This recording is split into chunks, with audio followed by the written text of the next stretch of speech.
ಕಾರ್ಯಕ್ರಮಕ್ಕೆ ಬಂದಿರೋಂಥ ಆತ್ಮೀಯ ಪೋಷಕ ಬಂಧುಗಳೇ, ನೆಚ್ಚಿನ ಪುಟಾಣಿ ಮಕ್ಕಳೇ,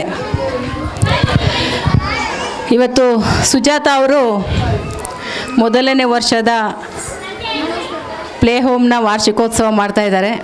ಒಂದು ವರ್ಷ ಆಗಿದೆಯಾ ನಿಮ್ಮ ಪ್ಲೇ ಹೋಮ್ ಓಪನ್ ಆಗಿ? 10 ಇಯರ್ಸ್. ಓಕೆ.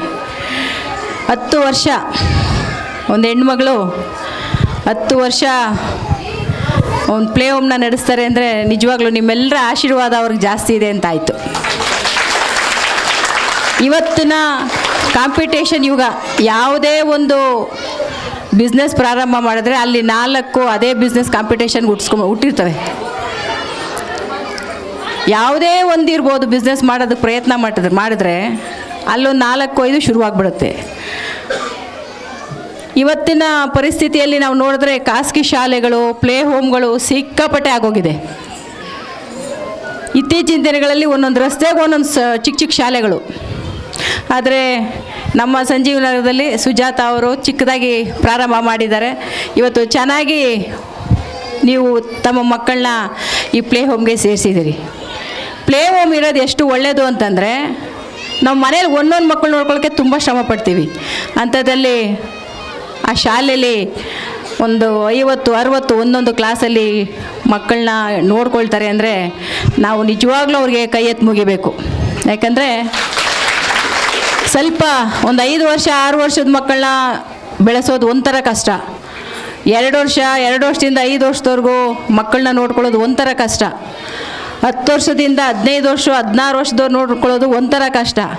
16-18ರಿಂದ PUC ಹೋಗೋ ತನಕ ನೋಡ್ಕೊಳ್ಳೋದೈತಲ್ಲ, ಅದು ದೊಡ್ಡ ಕಷ್ಟ ಅಲ್ವಾ? ಈ PUCಗೆ ಬರೋ ಗಂಟ ಹೆಂಗಾನ ಮೇಂಟೈನ್ ಮಾಡ್ಬೋದು ಮಕ್ಕಳನ್ನ. 10th ಮುಗೀತು, PUCಗೆ ದಾಟಿದ್ರು ಅಂದರೆ ನಮ್ಮ ಕಣ್ಣೆಲ್ಲ ಮಕ್ಕಳ ಮೇಲೆ ಇರಬೇಕು. ಅದರಲ್ಲೂ ಇವತ್ತು TV ಮೊಬೈಲ್ಗಳು ಮಕ್ಕಳು ಕೆಡಕ್ಕೆ ಏನೆಲ್ಲ ದಾರಿ ಬೇಕೋ ಅಷ್ಟೆಲ್ಲ ಇದ್ದಾವೆ. ನೀವೆಲ್ಲ ಶ್ರಮ ಪಡೋದು ನಿಮ್ಮ ಮಕ್ಕಳ ಭವಿಷ್ಯಕ್ಕಾಗಿ, ವಿದ್ಯಾಭ್ಯಾಸಕ್ಕಾಗಿ. ನಮ್ಮ ಮಕ್ಕಳು ಬೆಳೆಯುವ ಪೈರು ಮೊಳಕೆಯಲ್ಲಿ ಅನ್ನೋ ಹಾಗೆ ಚಿಕ್ಕದಲ್ಲೇ ನಮ್ಮ ಮಕ್ಕಳು ಮುಂದಿನ ಭವಿಷ್ಯ ಅವ್ರು ಹೆಂಗೆ ನಾವು ನೋಡ್ಬೋದು ಅನ್ನೋಂಥದ್ದನ್ನು ತೋರಿಸ್ಕೊಡ್ತಾರೆ. ಯಾವಾಗಲೂ ನಾವು ಒಂದು ಸಸಿ ನೆಟ್ಟರೆ ಅದು ಸಣ್ಣದಲ್ಲಿದ್ದಾಗೆ ನೆಟ್ಟಿಗೆ ಬೆಳೆಯೋ ಥರ ಅವಕಾಶ ಮಾಡಿಕೊಡ್ಬೇಕು. ಅಂದರೆ ಅದು ಅಂಕು ಡೊಂಕಾಗಿ ಚಿಗುರ್ತಾ ಇರುತ್ತೆ. ಆ ಸುಳಿನ ಕಿತ್ತರೆ ಅದು ಸ್ಟ್ರೈಟಾಗಿ ಹೋಗುತ್ತೆ, ನೆಟ್ಟಿಗೆ ಹೋಗುತ್ತೆ. ಆ ಗಿಡ ನೆಟ್ಟಿಗೆ ಬೆಳೆದು ಮರ ಆಗುತ್ತೆ, 4-6 ಜನಕ್ಕೆ ನೆರಳನ್ನು ಕೊಡೋಂಥ ಮರ ಆಗುತ್ತೆ. ನಮ್ಮ ಮಕ್ಕಳು ಅದೇ ಥರನೇ ಸಣ್ಣ ವಯಸ್ಸಿಂದ ಅವ್ರ ಕಡೆ ಗಮನ ಕೊಟ್ಕೊಂಡು ಅವ್ರಿಗೊಂದು ಒಳ್ಳೆ ಭವಿಷ್ಯ ಕೊಡಬೇಕು ಅಂದರೆ ಉತ್ತಮವಾದಂಥ ಶಿಕ್ಷಣ ಕೊಡಿಸ್ಬೇಕು, ಒಳ್ಳೆ ಶಾಲೆಗಳಿಗೆ ಕಳಿಸ್ಬೇಕು. ಅವ್ರು ಏನು ಮಾಡ್ತಾ ಇದ್ದಾರೆ, ಏನು ಮಾಡ್ತಾ ಇಲ್ಲ ಅನ್ನೋಂಥದ್ದನ್ನು ದಿನ ನೋಡ್ತಾ ಇರಬೇಕಾಗತ್ತೆ. ಹಂಗಾದಾಗ ಮಾತ್ರ ನಮ್ಮ ಮಕ್ಕಳಿಗೆ ಭವಿಷ್ಯವನ್ನು ನಾವು ಚೆನ್ನಾಗಿ ರೂಪಿಸ್ಬೋದು. 1-3 ತಿಂಗಳು ರಜಾ ಬಂದರೆ ನಮ್ಮ ಮಕ್ಕಳನ್ನ ನಾವು ನೋಡ್ಕೊಳ್ಳೋಕ್ಕಾಗಲ್ಲ. ಯಾವಾಗ ನೀನು ಸ್ಕೂಲ್ ಓಪನ್ ಆಗುತ್ತೋ, ಯಾಕೆ ರಜಾ ಬಂತು ಅಂತ ನಾವು ಅಂದಿದ್ದೀವಿ ಕೂಡ. ಯಾಕಂದರೆ ತುಂಬ ಕಷ್ಟ ಮನೇಲಿ. ಅದೇ ಟೀಚರ್ಗಳು ಎಷ್ಟು ಚೆನ್ನಾಗಿ ಮಕ್ಕಳನ್ನ ನೋಡ್ಕೊಳ್ತಾರಲ್ವಾ. ಮಕ್ಕಳು ತಪ್ಪು ಮಾಡಿದಾಗ ಒಂದು ಏಟು ಹೊಡಿಬೇಕು, ಖಂಡಿತ ಹೊಡಿಬೇಕು.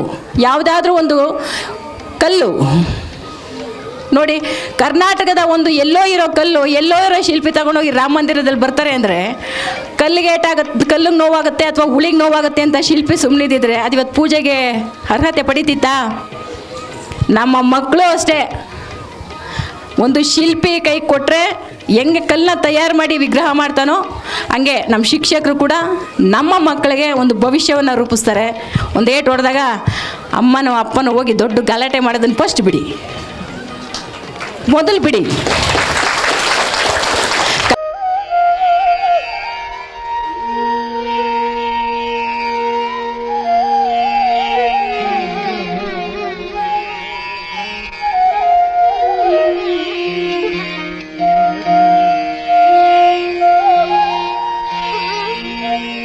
Yeah.